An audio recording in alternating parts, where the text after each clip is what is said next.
Hello दोस्तों, मेरा नाम है प्रफुल्ल और मैं आप सबका स्टडी IQ के प्लेटफॉर्म पर स्वागत करता हूं। दोस्तों, आज हम लोग जो आर्टिकल डिस्कस करने वाले हैं हमारी science and tech explained series में, वो टॉपिक है दोस्तों ओबेसिटी से रिलेटेड। अब ये टॉपिक जो है ये न्यूज़ में आया था, तो वो जो न्यूज़ है उसकी हेडलाइन पढ़ते हैं। तो जैसे कि आप स्क्रीन पर भी पढ़ सकते हैं कि India could soon allow a game changing weight loss drug tirzepatide, how it works and its side effect. अब ये जो ड्रग है जो इंडियन गवर्नमेंट ने अप्रूव की है, ये ओबेसिटी से रिलेटेड है। अब ओबेसिटी की प्रॉब्लम्स कौन सी होती है, ओबेसिटी के कॉजेज़ क्या क्या होते हैं और इसके सोशो इकोनॉमिक इम्पैक्ट क्या होते हैं, इकोनॉमी पे भी और पर्सन की सेल्फ लाइफ पर भी उसके सोशल इम्पैक्ट्स भी होते हैं जिनके साथ गवर्नमेंट को डील करना होता है। तो चलिए दोस्तों, इसी टॉपिक को हम लोग डिस्क्रिप्टिव एग्जाम पैटर्न के हिसाब से और प्रीलिम्स में हमें जो क्वेश्चन आ सकते हैं उसके हिसाब से इसको समझते हैं।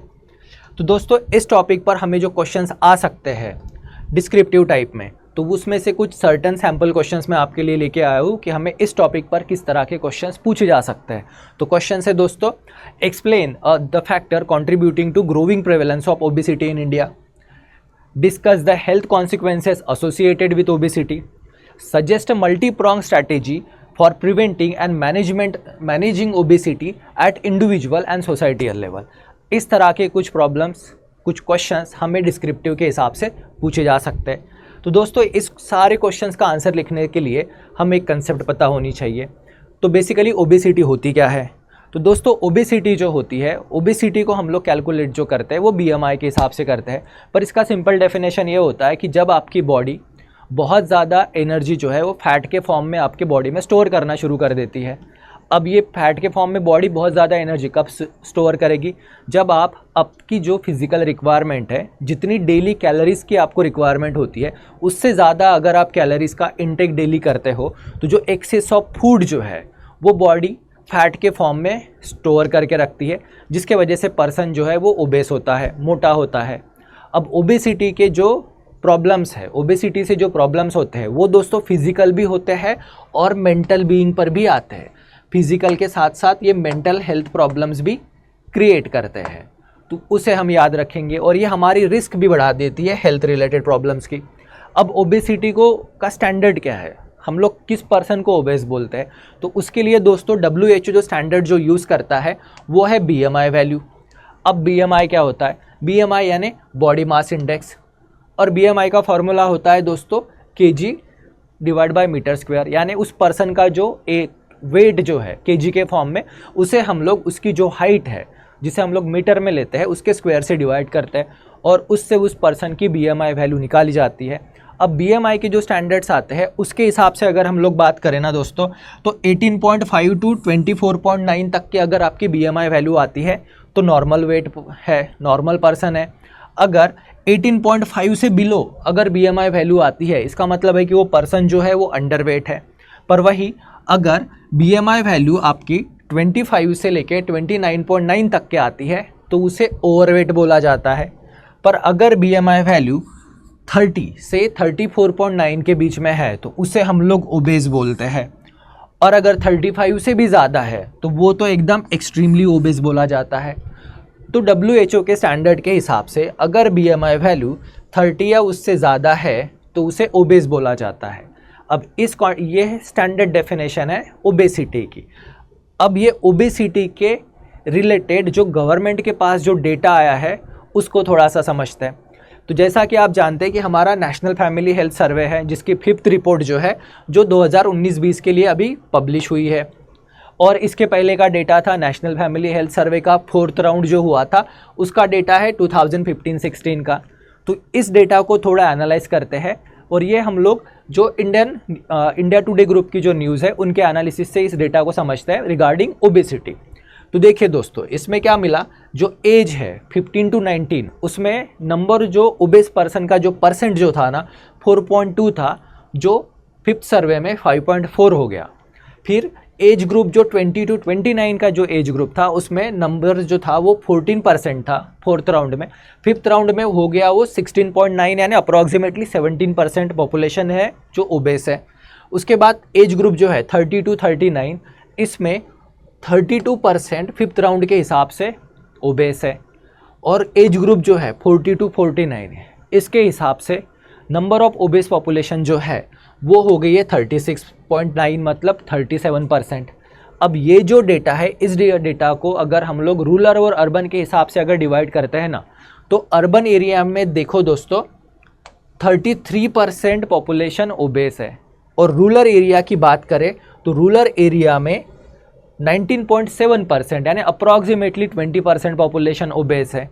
अब अगर हम लोग इसको फोर्थ रिपोर्ट के डेटा के साथ कंपेयर करते हैं तो हम ये देखते हैं कि ओबेसिटी बढ़ रही है हर एज ग्रुप में, रूरल और अर्बन एरिया में भी इसका परसेंट जो है वो ग्रो हो रहा है। तो अल्टीमेटली इस रिपोर्ट से हम लोग ये कंक्लूड कर सकते हैं कि 1 out of every 4 person in India is obese now. 4 में से 1 आदमी जो है वो ओबेस है इंडियन पॉपुलेशन के हिसाब से। अब इसके प्रॉब्लम्स हो सकते हैं। अब देखो दोस्तों, जो पुअर और जो अनडेवलपिंग कंट्रीज़ होती है वहाँ पे जो नॉन कम्युनिकेबल डिसीज़ है वो बहुत कम होती है। वहाँ का प्राइमरी मेडिकल इंफ्रास्ट्रक्चर का जो फोकस होता है वो कम्युनिकेबल डिसीज़ को ट्रैक करने के लिए होता है। पर जो डेवलप कंट्रीज़ है, रिच कंट्रीज़ है, इनमें ओबेसिटी के इश्यूज़ आते हैं जो पर्टिकुलरली नॉन कम्युनिकेबल डिसीज़ से कनेक्टेड होते हैं, लाइक हार्ट के इश्यूज़ हो गए, कैंसर के इश्यूज़ हो गए, डायबिटीज़ वाले इश्यूज़ हो गए, इनसे कनेक्टेड होते हैं। तो वहाँ गवर्नमेंट का जो फोकस होता है वो नॉन कम्युनिकेबल डिसीज़ पर होता है। अब इंडियन कॉन्टेक्स्ट में अगर बात करें तो इंडिया में तो नॉन कम्युनिकेबल डिसीज़ वाला भी प्रॉब्लम अभी बढ़ रहा है, जिसका वन ऑफ द कॉन्सिक्वेंस या सिम्टम आप बोल सकते हैं वो ओबेसिटी है। कम्युनिकेबल डिसीज़ तो हमारे पास बहुत है, टीबी से लेके मलेरिया से लेके कॉलेरा। तो इंडियन गवर्नमेंट का जो फोकस है वो अभी कैसा होगा, इंडियन गवर्नमेंट को अभी कम्युनिकेबल और नॉन कम्युनिकेबल दोनों जो मेडिकल हेल्थ प्रॉब्लम है उनसे डील करना होगा। यानी अगर हम लोग इंडियन पॉपुलेशन का बर्डन ऑफ डिसीज़ अगर निकालेंगे तो उसमें हमें कम्युनिकेबल और नॉन कम्युनिकेबल दोनों पर इक्वली फोकस देने की ज़रूरत है। ये इस डेटा से गवर्नमेंट को इन्फॉर्मेशन मिलती है। अब दोस्तों, ये जो ओबेसिटी है, ओबेसिटी के कॉजेज़ कौन से होते हैं? तो ओबेसिटी का वन ऑफ द जो कॉज होता है वो जेनेटिक्स भी होता है। अब कुछ लोगों की फैमिली हिस्ट्री होती है, जेनेटिक्स होते हैं, जिनमें उनकी फैमिली ट्री में सबको ओबेसिटी के प्रॉब्लम्स होती है, तो वो तो एक नेचुरल कॉज हो गया। अब ये ओबेसिटी जो है वो डिपेंड करती है कि उनकी बॉडी कैसे फूड को प्रोसेस कर रही है और कैसे डाइजेस्ट कर रही है, कैसे स्टोर कर रही है, उनके हिसाब से होता है। दूसरा दोस्तों होता है डाइट। अभी जो मॉडर्न लाइफस्टाइल है, मॉडर्न लाइफस्टाइल में जो डाइट्स जो आती है जो बहुत ज़्यादा शुगर रिच होती है, बहुत ज़्यादा फैट रिच है, बहुत ज़्यादा जंक फूड खाया जाता है जिसमें फैट्स के कंटेंट बहुत ज़्यादा है, बहुत ज़्यादा ऑयल कंज्यूम किया जाता है, चीज़ कंज्यूम किया जाता है, इनके वजह से भी, मॉडर्न डाइट के वजह से भी बहुत सारे लोगों में वेट गेन का जो इशू है, ओबेसिटी का जो इशू है वो पाया जा रहा है। उसके साथ ही दोस्तों फिज़िकल इनएक्टिविटी। अब बहुत सारे लोग जो है फ्लैट सिस्टम्स में रहते हैं, घरों में रहते हैं, फिजिकल एक्टिविटी ज़्यादा करते नहीं है, और मोस्ट ऑफ द टाइम या तो वो सिटिंग जॉब करेंगे या बेड रिडन ही होते हैं, या जो आउटडोर एक्टिविटीज़ उनकी निग्लिजिबल होते हैं। उन पर्सन में भी ओबेसिटी होती है। क्यों? तो वो लोग इतना ज़्यादा फूड इंटेक लेते हैं और उसके कंपैरिजन में फिज़िकल एक्टिविटी जो है या कैलोरी कंजम्पशन जो है वो बहुत कम होता है। उस टाइम में भी बॉडी वेट गेन करती है, जिसके वजह से ओबेसिटी के इश्यूज़ होते हैं। एनवायरनमेंट भी एक मेजर रोल प्ले करता है। एनवायरनमेंट में दोस्तों कौन सी चीज़ें आती है कि खाने की प्लेसेस है, पर आप अगर एक्सरसाइज भी करना चाहो तो लोकल एरिया में पब्लिक पार्क नहीं है, जो वॉकर स्ट्रीट्स है वो मिसिंग्स है, या साइकिल रैम्प्स जो है वो मिसिंग है, तो वो भी चीज़ जो है वो पर्सन को फिजिकल एक्टिविटी से डिस्करेज करती है। एनवायरनमेंट भी एक रोल प्ले करता है। उसके बाद साइकोलॉजिकल फैक्टर्स भी है दोस्तों। साइकोलॉजिकल फैक्टर में अगर पर्सन स्ट्रेस में है, डिप्रेशन में है, या अदर इमोशनल फैक्टर्स है, उस केस में पर्सन बहुत ज़्यादा ईट करता है। पर्टिकुलरली जो शुगर रिच फूड होता है, लाइक चॉकलेट्स या अल्कोहल की ड्रिंकिंग हो जाती है, या जो भी उनकी जो इमोशनल इश्यूज़ होते हैं उन्हें सेटिस्फाई करने के लिए वो लोग उनको जो भी फूड के क्रंचेस आते हैं उसको सेटिस्फाई करते हैं और बहुत ज़्यादा खाना खाते हैं, जिसके वजह से भी ओबेसिटी बढ़ती है। मेडिकल कंडीशंस भी होती है। कुछ लोगों में जो मेटाबॉलिक रेट होता है उनके बॉडी का वो बहुत स्लो काम करता है, जिसके वजह से वो एनर्जी ज़्यादा कंज्यूम करते हैं और excess of energy body store भी करती है। तो ये इतने सारे रोल्स होते हैं। तो जैसे आपने ये जो कॉजेज़ देखे हैं, इनमें कुछ जेनेटिक्स भी है, कुछ फिजिकल भी है, कुछ साइकोलॉजिकल भी है, और कुछ सोशल कॉजेज़ भी हो सकते हैं, जैसे कि आप किस सोसाइटी में रहते हो, किस विसिनिटी में रहते हो, और वहाँ पे लोगों की जो फूड या डाइटरी चॉइसेस कैसी है। आपका सोशियो इकोनॉमिक स्टेटस भी ओबेसिटी के चांसेस जो है वो डिटरमाइन करता है कि आपको एनर्जी रिच फूड मिल रहा है कि फैट रिच और ऑयल रिच फूड आपके डाइजेशन में है। अगर ये ओबेसिटी की प्रॉब्लम बढ़ती है तो कौन से हेल्थ रिस्क ये क्रिएट करता है। तो दोस्तों जैसे हमने देखा था कि ये साइकोलॉजिकल और फिजिकल दोनों डिसीज़ के प्रॉब्लम्स क्रिएट करता है। तो ओबेस पर्सन्स में ये जो चीज़ पाई जाती है वो है दोस्तों कार्डियोवास्कुलर डिसीज़, यानी हार्ट रिलेटेड डिसीज़ या प्रॉब्लम्स डिसऑर्डर्स डेवलप होने के चांसेस ओबेस पर्सन में ज़्यादा होते हैं। साथ ही में टाइप 2 डायबिटिक कंडीशंस जो है, टाइप 2 डायबिटीज़ जो है जिसमें बॉडी जो है वो जो ग्लूकोज है उसको सेल इनटेक करना बंद कर देते हैं, जिसके वजह से ब्लड में शुगर लेवल बढ़ जाता है, ये भी बढ़ता है। सर्टन लेवल ऑफ कैंसर्स भी बढ़ रहे हैं, पर्टिकुलरली कौन से एरिया में, तो ब्रेस्ट, कोलन, इंडोमेट्रियल, इन एरियाज़ में जो कैंसर पाए जाते हैं उनका प्रमाण भी जो है वो ओबेस पर्सन में बढ़ जाता है। साथ ही जॉइंट पेन, बॉडी ओवरवेट होती है जिसके वजह से उन्हें अर्ली एजेस में जॉइंट पेजेस और कंडीशन लाइक ऑस्टियोआर्थराइटिस जैसी कंडीशंस जो है वो डेवलप होना चालू हो जाती है। स्लीप एपनिया यानी इनको नींद नहीं आती, इनकी नींद कंप्लीट नहीं होती है, बहुत ग्रेजुअली डिस्टर्ब होती रहती है।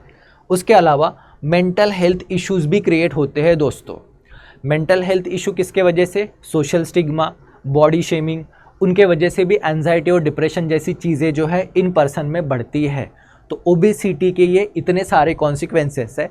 अगर आप इसको ऑब्जर्व करोगे तो आपको एक सब चीज़ समझ में आएगी, जितने भी हमारी non communicable health related problems है, जो डिसीज़ है like cardiovascular disease, heart problems, diabetes, cancer और जो स्लीप एपनिया और मेंटल हेल्थ इशू, ये जो चीज़ें अभी ग्लोबली राइजिंग है उनमें one of the leading cause जो है वो ओबेसिटी है।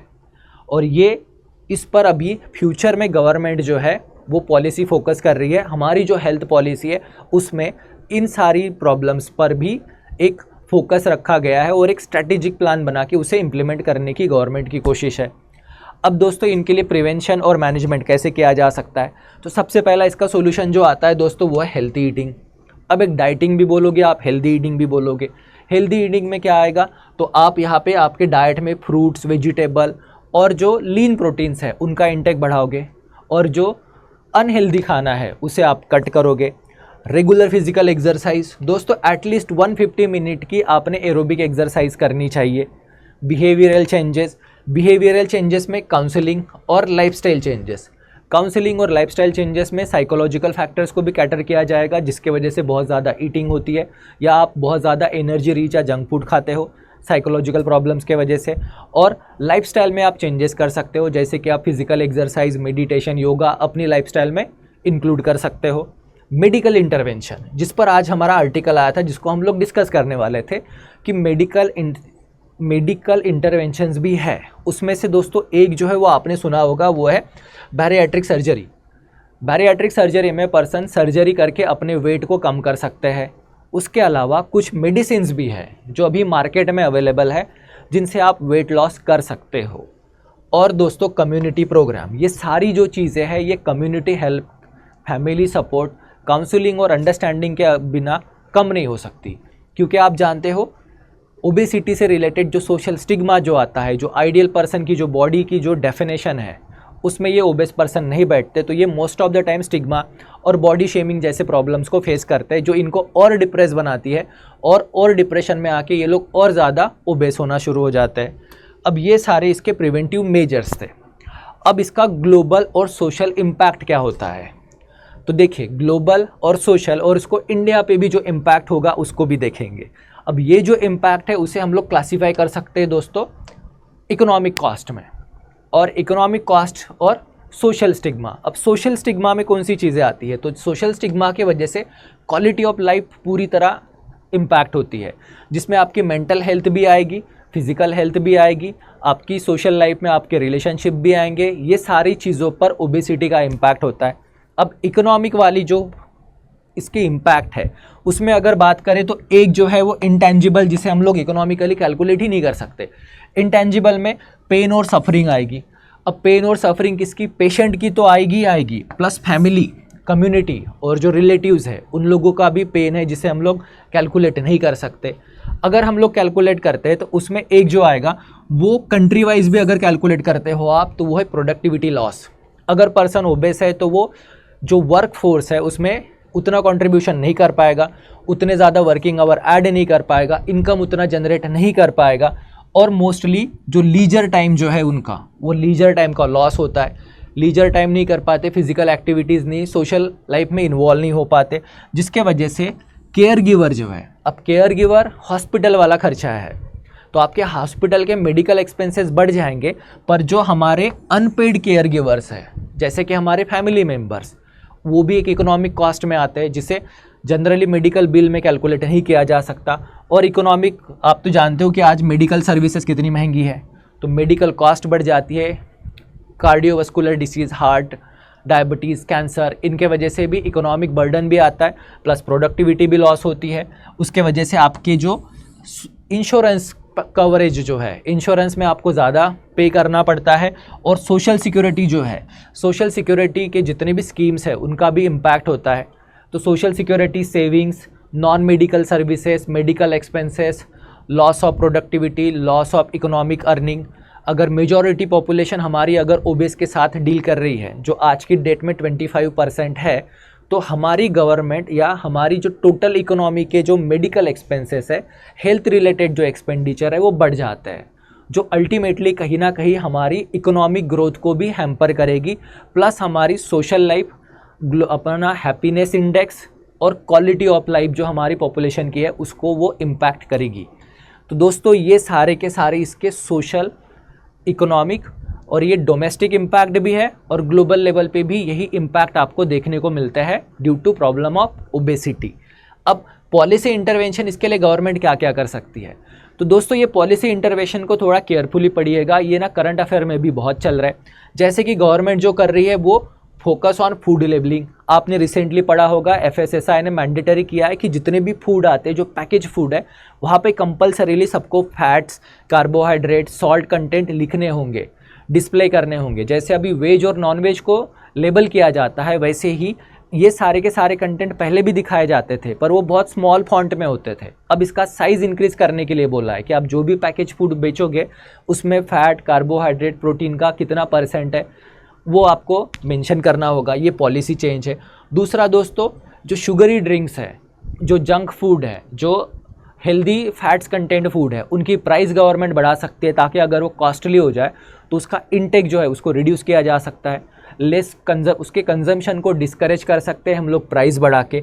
उसके अलावा दोस्तों जो अर्बन प्लानिंग जो है, अर्बन प्लानिंग में गवर्नमेंट ये मैंडेटरी कर सकते हैं, जैसे कि public gyms, public park, cycling, joggers park, इन्हें टाउन प्लानिंग का एक कंपलसरी पार्ट बनाना होगा, जिसके वजह से लोगों में जो फिज़िकल एक्टिविटीज़ है, जो इसका जो ट्रेंड है वो बढ़े। तो ये ऐसे पॉलिसी इंटरवेंशन भी गवर्नमेंट प्लान कर सकती है और इनफैक्ट कर रही है। तो ये भी आपके आंसर में आना चाहिए कि गवर्नमेंट कौन से पॉलिसी इंटरवेंशन कर सकती है ओबेसी को कंट्रोल करने के लिए। अब ये जो आर्टिकल हम लोग पढ़ रहे थे, वो आर्टिकल हम लोग इसके लिए पढ़ रहे थे कि मार्केट में जो अभी ड्रग आई है वेट लॉस वाली। दोस्तों आपने बहुत सारी ड्रग्स के बारे में पढ़ा होगा कि जो खाने से जो क्लेम करते हैं कि अगर आप ये मेडिसिन खाओगे तो आपका वेट जो है वो कम हो जाएगा। तो वैसी ही एक मेडिसिन है जो US मार्केट में अभी तक के अवेलेबल थी, इंडियन मार्केट में अवेलेबल नहीं थी। अब उसे इंडियन गवर्नमेंट जो है वो रिसेंटली परमिशन देने वाली है, तो वो इंडियन मार्केट में भी अवेलेबल हो जाएगी। तो वैसी एक ड्रग है जिसके बारे में हम लोग अभी देखने वाले। वो ड्रग जो थी दोस्तों वो थी एजेम्पिक। ये एक नॉर्डिक यानी एक नॉर्वे की एक कंपनी है, Danish company, okay. Danish pharma करके एक कंपनी है जिसने की ये ड्रग थी। क्या था उस ड्रग का नाम? ओजेम्पिक। ये ड्रग जो थी इन्होंने डेवलप की थी दोस्तों डायबिटीज़ 2 के लिए। अब इन्होंने इसको डायबिटीज़ 2 के लिए इसको डेवलप किया था और ये 2017 से US मार्केट में अवेलेबल है। अब इस ड्रग का ना एक साइड इफ़ेक्ट ऑब्जर्व किया गया था, मतलब जितने भी डायबिटीज़ 2 वाले जो पेशेंट थे जिनको भी ये ड्रग दी जा रही थी ना, उनमें ना एक इंटरेस्टिंग साइड इफ़ेक्ट मिला था, वो था वेट लॉस। जो भी ये ड्रग्स को कंज्यूम कर रहे थे उनका वेट लॉस हो रहा था। तो फिर वहाँ पे जो डॉक्टर्स थे उन्होंने एक प्रैक्टिस जिसे बोलते हैं ऑफ लेबल प्रैक्टिस, जिसमें जो ड्रग्स की जो प्रिस्क्रिप्शन है वो डिफरेंट पर्पज़ के लिए दी जाती है than what has been approved. जिस पर्पज़ के लिए इसे अप्रूव किया गया था, इसको डायबिटीज़ 2 के ट्रीटमेंट के लिए अप्रूव किया गया था, पर वहाँ के डॉक्टर्स ने इसे एज ए ओबेसिटी ड्रग देना चालू कर दिया था। तो जिसके वजह से पर्सन्स में, बहुत सारे लोगों में वेट जो है वो कम हो रहा था। बहुत सारे जो सोशल मीडिया इन्फ्लुएंसर है उन्होंने इस चीज़ को वायरल किया। तो उसके बाद इस कंपनी ने जो उनकी मेडिसिन जो थी ओजेम्पिक, और ओजेम्पिक में एक पेप्टाइड था जिसका नाम था दोस्तों सेमाग्लूटाइड। सेमाग्लूटाइड करके ये पेप्टाइड जो था वो वही रिस्पॉन्सिबल था वेट लॉस होने के लिए। तो उन्होंने सेमाग्लूटाइड के इंजेक्शंस मार्केट में लॉन्च किए specifically as a obesity treatment, और जिसे USA food and drug administration ने अप्रूव भी दे दिया। यानी कि सेमाग्लूटाइड जो है इसके इंजेक्शन लेने से ओबेसिटी कंट्रोल में आती है। अब ये ड्रग जो यूएसए में अप्रूव हुई थी, तो वैसे ही एक दूसरी भी ड्रग्स है जिसका नाम है टायरेप्ज़ेटाइड। ओके, अब ये जो दो ड्रग्स है इनकी वर्किंग थोड़ा समझते हैं दोस्तों। ये दोनों ड्रग्स क्या करती है, तो ये दोनों ड्रग्स जो है ये पॉलीपेप्टाइड्स है। पॉलीपेप्टाइड्स ये स्मॉल प्रोटीन्स होते हैं। अब ये जो सेमाग्लूटाइड है ये क्या करते हैं, तो ये हमारी बॉडी में एक हार्मोन होता है जिसे बोलते हैं ग्लाइकोजन लाइक प्रोटीन या GLP। ओके दोस्तों, ये GLP इसको याद रखोगे आप। ये हमारी बॉडी में नेचुरल हार्मोन है जो प्रोड्यूस होता है, जिसे हमारी ग्लैंड्स प्रोड्यूस करती है, जो हमारा जो डाइजेस्टिव ट्रैक है और हमारा जो ब्रेन है इनके बीच में कम्युनिकेशन का काम करता है। तो जब भी ये हार्मोन बॉडी में स्टिम्युलेट होता है, तो एक सेंस ऑफ फुलफिलनेस क्रिएट हो जाता है। सेंस ऑफ फुलफिलनेस मतलब उस पर्सन को लगता है कि अभी हमारा पेट भर गया है, हमें ज़्यादा खाने की ज़रूरत नहीं है। ये जो सेंसेशन आता है ये इस हार्मोन से आता है जो हमारी बॉडी में प्रोड्यूस होता है GLP-1 से, ग्लाइकोजन लाइक प्रोटीन। तो ये जो सेमाग्लूटाइड है ये जब हमारी बॉडी में इंसर्ट होता है तो ये इस न्यूरो रिसेप्टर को एक्टिवेट कर देता है, जिसके वजह से ब्रेन को सेंस जाता है कि भाई अभी पेट भर गया, अभी हमें खाने की ज़रूरत नहीं। सेंस ऑफ फुलफिलनेस वहाँ पे क्रिएट हो जाता है। तो जिसके वजह से क्या होता है कि ब्रेन जो न्यूरॉन सिस्टम है उसे, न्यूरॉन पाथवे उसे एक्टिवेट कर देता है। अब इसके वजह से क्या हो रहा है, तो बॉडी में जो ग्लूकोज लेवल है उसको ये मैनेज करने में हेल्प करता है, और जिसके वजह से आपका डायबिटीज़ भी कंट्रोल में आता है और आपका बॉडी में जो वेट गेन का जो प्रॉब्लम है वो भी सॉल्व हो जाता है। तो इस तरह से दोस्तों ये सेमाग्लूटाइड जो है वो हमारे स्टमक में रहने वाले जो न्यूरो रिसेप्टर्स है, जिसमें से एक है GLP-1, इसको एक्टिवेट कर देते हैं, जिसके वजह से सेंस ऑफ फुलफिलनेस आता है। तो ये ड्रग बेसिकली इस तरह से काम करती है। अब इस ड्रग का जो सर्वे हुआ था ग्लोबल लेवल पे, इन्होंने जो ट्रायल किया था वो ट्रायल भी बड़ा एक्साइटिंग था। इन्होंने नियर अबाउट 2500 पब्लिक के ऊपर इसका ट्रायल किया था, और वो भी कितने दिनों के लिए, तो 72 वीक्स में। अब इस रिपोर्ट की ऑब्जर्वेशंस क्या थी? इस रिपोर्ट की जो ऑब्जर्वेशन थी दोस्तों वो ये थी कि जब इन्होंने 5 mg का डोज दिया तो इन्होंने पाया कि 15% बॉडी वेट लॉस हो रहा है। जब इन्होंने 10 mg का डोज दिया तो इन्होंने पाया कि 19.5% बॉडी वेट लॉस हो रहा है। और जब इन्होंने 15 mg का डोज दिया तो इन्होंने पाया कि near about 21% body weight loss हो रहा है। यानी कि 15 kg तक के वेट लॉस हो रहा था अगर उस पर्सन का वेट 75 kg है। ये बहुत ही प्रॉमिसिंग ट्रायल रिपोर्ट्स आई है। तो उसके हिसाब से जो सबसे हाईएस्ट सक्सेस रेट इनको मिला है ना दोस्तों, वो 50 mg डोज में मिला है, और वहाँ पे सक्सेस रेट कितना है, तो 91%। नियर अबाउट 5, एटलीस्ट कम से कम 5% वेट लॉस तो इन्होंने उसमें पाया है। साथ ही ये वेट लॉस के अलावा ओबेसिटी जो है वो कंट्रोल में आने के अलावा जो कार्डियो मेटाबॉलिक इम्प्रूवमेंट इन्होंने देखी, वेट लॉस भी हुआ प्लस कार्डियो मेटाबॉलिक एक्टिविटीज़ भी इम्प्रूवमेंट देखी गई, यानी डायबिटीज़ और हार्ट की में भी इम्प्रूवमेंट देखी गई उन पर्सनस में। ये भी बहुत फैसिनेटिंग था करके इस ड्रग को यूएस में भी अप्रूवल दिया गया था, और अभी इस ड्रग को इंडिया में भी अप्रूवल दिया जा रहा है। तो दोस्तों ये थे इसके ग्लोबल ट्रायल्स। अब इस ड्रग के कोई साइड इफ़ेक्ट्स है, मतलब मान लीजिए अगर कोई पर्सन ये ड्रग्स ले रहा है और उसने अपना वेट लॉस कर लिया, तो क्या अगर उसने ड्रग लेना छोड़ दिया तो वो फिर से वापस उतना वेट गेन कर लेगा या वो उसी स्टेज में रहेगा? तो दोस्तों यहाँ पे इस ट्रायल में और एक चीज़ पाई गई, वो ये कि ये वन टाइम मिरेकल सोल्यूशन नहीं है। वो पर्सन को ड्रग्स लेती रहनी होगी। अगर वो पर्सन ड्रग लेना बंद कर देता है तो उसमें 56% चांस है कि वो वेट गेन कर लेगा वापस। यानी ये कोई मिरेकल सोल्यूशन नहीं है। यानी हम लोग ये बोल सकते हैं कि जो वेट लॉस मेडिसिन जितनी भी है ये वन टाइम सोल्यूशन नहीं है। लॉन्ग टर्म सोल्यूशन क्या होगा? लॉन्ग टर्म सोल्यूशन वही होगा प्रिवेंटिव मेजर्स, कि आप हेल्दी डाइट लीजिए, अपनी बॉडी में एक्सरसाइज लाइए, मेंटल स्ट्रेस को रिड्यूस कीजिए, और बाकी कम्युनिटी सर्विसेज और काउंसलिंग का सहारा लेकर खुद सेल्फ कंट्रोल इम्पोज करके वेट कम करना चाहिए। ये लॉन्ग टर्म सॉल्यूशंस है। मेडिसिन, वन टाइम मेडिसिन, ये टेम्पररी सॉल्यूशन है और इनके बहुत सारे साइड इफ़ेक्ट्स भी आते हैं। तो दोस्तों ये था पूरा टॉपिक। अब ये ओबेसिटी इम्पॉर्टेंट है क्योंकि गवर्नमेंट को उसके हिसाब से हेल्थ पॉलिसीज़ जो है वो प्लान करनी पड़ेगी, और हम लोग जो राइट टू हेल्थ जो गवर्नमेंट देना चाहती है, फंडामेंटल राइट की तरह देना चाहती है, जिसमें यूनिवर्सल राइट सबको मिलेगा, तो उस पूरे फ्यूचर को अचीव करने के लिए ये डेटा इम्पॉर्टेंट है। तो दोस्तों इस तरह से आप इससे रिलेटेड आने वाले ओबेसिटी के क्वेश्चंस जो है उनको सॉल्व कर सकते हैं। अब इस टॉपिक पर हमें प्रीलिम्स में भी क्वेश्चंस आ सकते हैं, तो मैं वैसे ही 2 सैम्पल क्वेश्चंस आपके लिए लेके आया हूँ। तो चलिए पढ़ते हैं। तो दोस्तों पहला क्वेश्चन है, consider following statement about obesity. Okay, कौन statement? First statement, obesity is defined by body mass index of 25 और more. Genetics plays no role in individual susceptibility of obesity. Increase stress level can contribute to weight gain. Which of the statement given above are correct? इनमें से कौन सा statement correct है? तो दोस्तों देखिए, obesity is defined by the body mass index mass of 25 और मोर, तो नहीं। 25 to 30 को हम लोग क्या बोलते हैं? ओवरवेट। कहाँ पे? 30 एंड अबो को हम लोग ओबेस बोलते हैं। Genetics plays no role in individual susceptibility of obesity, wrong है। ओबेस उसमें तो ये रोल प्ले करते ही है। Then increase stress level can contribute to the weight gain, yes, यहाँ पे ये वेट गेन में रोल प्ले कर सकता है। दोस्तों फिर इसका आंसर क्या होगा? आंसर आप अपने हिसाब से लिख सकते हो। ओके, अब नेक्स्ट क्वेश्चन है, विच policy initiative is least likely promote healthy eating and weight management. अब हमें गवर्नमेंट पॉलिसीज़ के बारे में भी पूछा जा सकता है। तो first one is food labelling, second taxation of sugary drinks, then urban planning for physical activity, then subsidies for high calorie food.